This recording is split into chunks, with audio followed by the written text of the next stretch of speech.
491장 저 높은 곳을 향하여.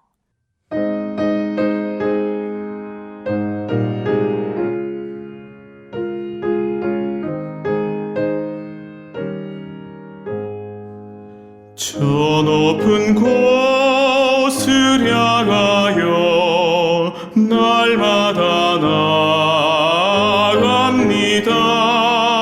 내 뜻과 정성 모아서 날마다 기도합니다. 내 주여 내 맘 붙드사 그곳에 있게 하소서.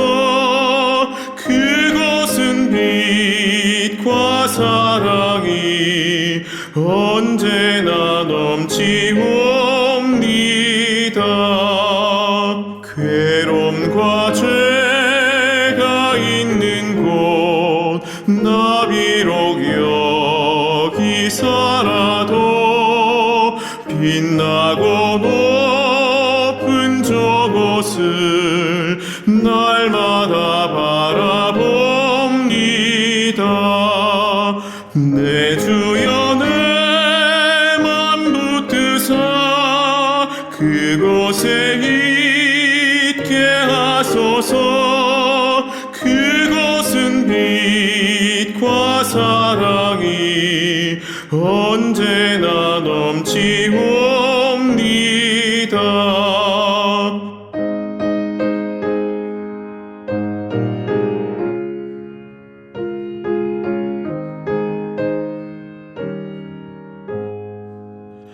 의심의 안개 거치고 큰 짐의 구름 없는 곳 기쁘고 참된 평화가 거기만 있사옵니다. 내 주여 내 맘 붙드사 그곳에 있게 하소서. 그곳은 빛과 사랑이 언제나 넘치옵니다. 험하고 높은 이 길을 싸우며 나아갑니다. 다시금 기도하오니 내 주여 인도하소서. 내 주여 내 맘 붙드사 그곳에 있게 하소서. 그곳은 빛과 사랑이 언제나 넘치옵니다. 내 주를 따라 올라가 저 높은 곳에 우뚝 서 영원한 복락 누리며 즐거운 노래 부르리. 내 주여 내 맘 붙드사 그곳에 있게 하소서. 그곳은 빛과 사랑이 언제나 넘치옵니다.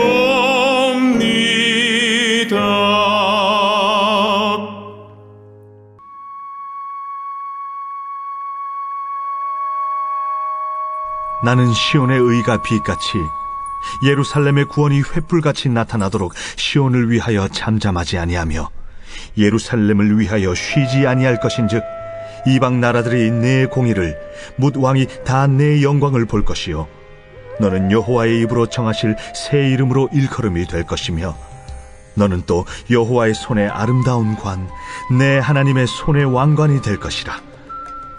다시는 너를 버림받은 자라 부르지 아니하며 다시는 내 땅을 황무지라 부르지 아니하고 오직 너를 헵시바라 하며 내 땅을 뷸라라 하리니 이는 여호와께서 너를 기뻐하실 것이며 내 땅이 결혼한 것처럼 될 것임이라. 마치 청년이 처녀와 결혼함 같이 내 아들들이 너를 취하겠고 신랑이 신부를 기뻐함 같이 내 하나님이 너를 기뻐하시리라. 예루살렘이여, 내가 너의 성벽 위에 파수꾼을 세우고 그들로 하여금 주야로 계속 잠잠하지 않게 하였느니라. 너희 여호와로 기억하게 하시는 자들아, 너희는 쉬지 말며 또 여호와께서 예루살렘을 세워 세상에서 찬송을 받게 하시기까지 그로 쉬지 못하시게 하라. 여호와께서 그 오른손 그 능력의 팔로 맹세하시되, 내가 다시는 내 곡식을 내 원수들에게 양식으로 주지 아니하겠고 네가 수고하여 얻은 포도주를 이방인이 마시지 못하게 할 것인즉 오직 추수한 자가 그것을 먹고 나 여호와를 찬송할 것이요 거둔 자가 그것을 나의 성소들에서 마시리라 하셨느니라. 성문으로 나아가라. 나아가라. 백성이 올 길을 닦으라. 큰 길을 수축하고 수축하라. 돌을 제하라. 만민을 위하여 기치를 들라. 여호와께서 땅 끝까지 선포하시되 너희는 딸 시온에게 이르라. 보라, 내 구원이 이르렀느니라. 보라, 상급이 그에게 있고 봉이 그 앞에 있느니라 하셨느니라. 사람들이 너를 일컬어 거룩한 백성이라 여호와께서 구속하신 자라 하겠고 또 너를 일컬어 찾은 바 된 자요 버림받지 아니한 성읍이라 하리라. 자, 오늘 우리가 함께 나눌 62장의 말씀은 60장에서 선포된 예루살렘의 회복될 영광의 선포가 그 선포가 어떻게 준비되어지는지, 그 준비되는 과정 속에 하나님의 마음은 어떠한지에 대한 것을 우리에게 보여주고 있습니다. 자, 1절 말씀은 시혼, 회복될 예루살렘에 대한 계획을 선포하십니다. 1절 말씀입니다. 나는 시온의 의가 빛같이 예루살렘의 구원이 햇빛같이 나타나도록 시온을 위하여 잠잠하지 아니하며 예루살렘을 위하여 쉬지 아니할 것인즉. 자, 의와 구원이 평행으로 쓰여졌습니다. 생각해보면 자, 이스라엘이 스스로 자기를 의롭게 만들 수 없다는 것을 우리에게 가르쳐주고 있습니다. 또한 하나님의 구원의 은혜로만 가능한 것을 우리에게 말씀해주고 있는 것이죠. 또한 이 하나님의 이 구원 사역의 중요한 목적은 그의 백성이 오직 의로운 삶을 살게 하는 것입니다. 그런데 이 일을 하나님께서 지속적으로 끊임없이 행하시겠다고 말씀하고 계십니다. 또한 하나님은 그의 선택한 백성들이 구원에 이르기까지 계속해서 그 구원을 이루어가고 계신다는 것을 우리에게 말씀해 주고 계신 것이죠. 하나님은 그 백성들이 언약의 백성으로 살기에는 연약하지만 그 언약의 대상으로 삼아 주시고 그들의 언약이 성취되는 그 순간까지 우리 하나님께서는 끊임없이 쉬지 않고 잠잠하지 않으며 그 일들을 행하고 계신다. 이렇게 기록을 하고 있습니다. 그리고 여호와 하나님께서는 그들에게 새 이름을 불러주신다. 이렇게 이야기하고 있습니다. 여러분, 우리가 부르는 그 이름에는 다 뜻이 있죠. 그 이름이 좋은 이름이 아닐 수도 있습니다. 개똥이, 막순이 이런 이름에도 그 이름을 가진 자가 무병장수하길 바라는 그 마음이 들어가 있습니다. 이렇게 새 이름으로 우리를 불러주신다는 이야기는 그 구원을 받은 그의 백성들에게 그들의 삶에 새로운 의미를 담아주시겠다. 이렇게 말씀하고 있는 겁니다. 4절 말씀입니다. 다시는 너를 버림받은 자로 부르지 아니하며 다시는 내 땅을 황무지라 부르지 아니하고 오직 너를 헵시바라 하며 내 땅을 뷸라라 하리니 이는 여호와께서 너를 기뻐하실 것이며 내 땅이 결혼한 것처럼 될 것이다. 여러분, 버림받은 자, 이게 한국 성경에는 나와 있지는 않지만 원문을 살펴보면 아자부라는 동사가 사용이 되어져 있는데 실제로 이 이름을 쓴 사람이 성경에 나와 있습니다. 열왕기상 22장에 보면 여호사밧의 어머니를 이름이 아수바인데 동일한 이 언어의 어근을 사용을 하고 있습니다. 헵시바는 므낫세의 어머니가 헵시바였지요. 그의 이름의 뜻은 나의 기쁨이 그에게 있다라는 뜻입니다. 버림받은 자가 기쁨으로 변한다는 것입니다. 그리고 그들의 땅이 뷸라, 결혼한 여자로 불리게 될 것이다. 청년이 아리따운 처녀와 결혼하는 것처럼 여호와의 신부로서 그 시온 그들이 또한 그렇게 인정받게 될 것이다. 그의 백성으로 기쁨을 주게 될 것이다. 이렇게 얘기하는 것이죠. 6절과 7절 말씀입니다. 예루살렘이여 내가 너의 성벽 위에 파수꾼을 세우고 그들로 하여금 주야로 계속 잠잠하지 않게 하였느니라. 너희 여호와로 기억하시게 하는 자들아 너희는 쉬지 말고 또 여호와께서 예루살렘을 세워 세상에서 찬송받게 하시기까지 그로 쉬지 못하게 하라. 여호와의 영광스러운 언약이 이루어지는 그 순간까지 그의 백성들이 무엇을 담당해야 하는지 어떤 일들을 해야 하는지에 대해서 가르쳐주고 있습니다. 여호와께서 파수꾼을 세우신다고 이야기합니다. 근데 여러분 이 이야기를 잘 생각을 해보면 예루살렘 성이 회파되어지고 파괴되어지고 그들은 이제 포로로 잡혀 있습니다. 근데 그들에게 이야기하시는 것이죠. 그 포로된 백성들 중에 그들을 파수꾼으로 세워주시겠다 이야기합니다. 이 이야기는 뭐죠? 파수꾼이 필요하다는 이야기는 성이 다시 회복되어졌다는 이야기입니다. 여호와의 언약이 완전히 실행되어졌을 때 성은 다시 회복되어질 것이고 그곳에 그의 백성을 파수꾼으로 세워주신다. 이렇게 말씀하고 계신 겁니다. 5절에 그 예언이 성취가 된다. 이렇게 말씀하고 계신 것이죠. 근데 여러분 파수꾼의 일반적인 그들의 하는 일이 뭐죠? 성을 관리하는 사람이기도 하고 성의 모든 것을 이렇게 관찰하고 관장하는 사람입니다. 그런데 이 성경의 본문에 보면은 오히려 거꾸로 그들은 하나님께 무엇을 합니다. 잠잠하지 않고 하나님께서 그 언약을 기억하시도록 기속적으로 하나님께서 그것을 기억하시도록 한다 이렇게 이야기합니다. 하나님의 관심을 불러일으키고 하나님께서 그것을 기억하시도록 그를 귀찮게 하고 그에게 기속적으로 이야기한다 이렇게 이야기하는 것이죠. 이것을 우리가 현대적인 표현으로 한다면 아마도 기도하는 사역, 중보하는 사역, 그 사역이 파수꾼에게 해당되는 사역인 것 같습니다.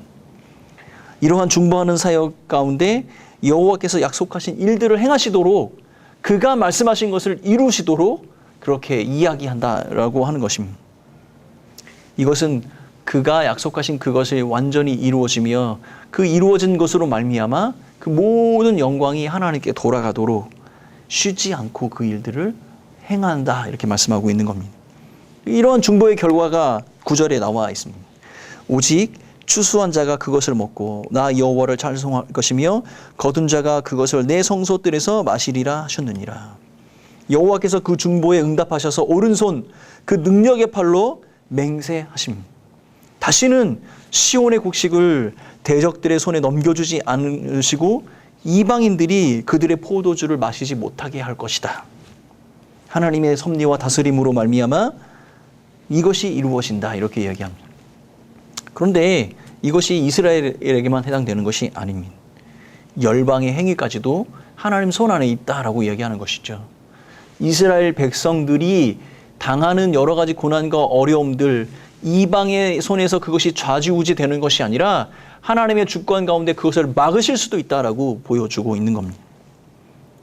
하나님께서 허락하지 않으신다면 어떠한 것도 이루어지지 않는다라고 말하고 있는 것이죠.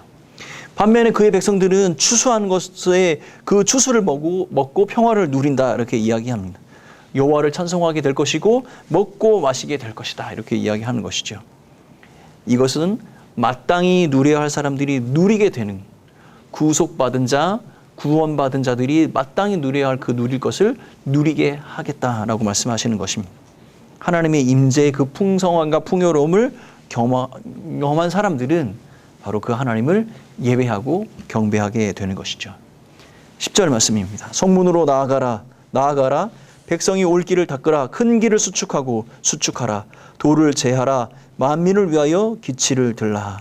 나아가라 수축하라 이렇게 강조하며 이야기합니다. 이 이야기는 48장과 52장의 그 이야기를 반영하는 듯 합니다. 그 긴급성을 반복해서 설명을 하고 있는 것이죠. 장애물이 없는 큰 길을, 그 길은 이 비유적으로 40장에서 이야기하는 포로 생활이 끝난 이후에 이스라엘 백성들이 되돌아오게 될 그 모습, 그 장면, 그 길, 그들이 걸어는 그 길을 표현을 하고 있는 것 같습니다. 자, 60장부터 예루살렘의 회복과 재현될 영광에 대해서 노래하고 있다면 오늘의 이 장면은 하나님의 백성들이 포로 생활에서 회복되어지고 그 영광의 귀환들을 기억하고 준비하며 이제 돌아갈 하나님의 예비된 시온산, 그것을 마음에 담고 그것을 향하여 나아가도록 격려하고 있는 것입니다. 11절 말씀입니다. 여호와께서 땅끝까지 선포하시되 너희 딸 시온에게 이르라. 보라, 내 구원이 이르렀느니라. 보라, 상급이 그에게 있고 보응이 그 앞에 있느니라 하셨느니라. 큰 길을 수척하고 만민을 위해 길을 들라라고 그것을 외치라. 이것은 흥미롭게도 40장의 내용과 평행해서 이루고 있습니다. 그런데 40장 1절과 비교해 보면 그때 오실 분은 통치자, 그러나 오늘 우리가 보는 이 62장에 있는 그가 오시는 그분은 구원자로 오시게 되는 것이죠. 땅끝에서 구원자가 오실 것입니다. 시온으로 오신 그들의 보응에 따라서 하나님께서 행하시는 주님의 선포를 듣게 될 것입니다. 그의 상급과 보응은 그의 위대한 구원 사명을 통해 구속받은 사람들에게 주시는 하나님의 축복이고 선물이 되는 것입니다. 이 모든 것은 고난받는 종, 그의 사역 때문에 백성들에게 의와 거룩함으로 주어지는 것이지요. 여러분, 이사야는 더 큰 관점과 더 먼 관점으로 우리를 이끌어가고 이 땅에 도래할 하나님 나라에 대해서 생각하게 합니다. 우리는 영적으로 포로된 생활을 살게 되지만 성도들의 삶이 그것에서 끝나는 것이 아니라 시온의 큰 길을 걸으며 멸망의 성에서 버림받지 아니하는 성읍으로 옮겨지게 될 것이다 라고 우리에게 가르쳐주고 있습니다.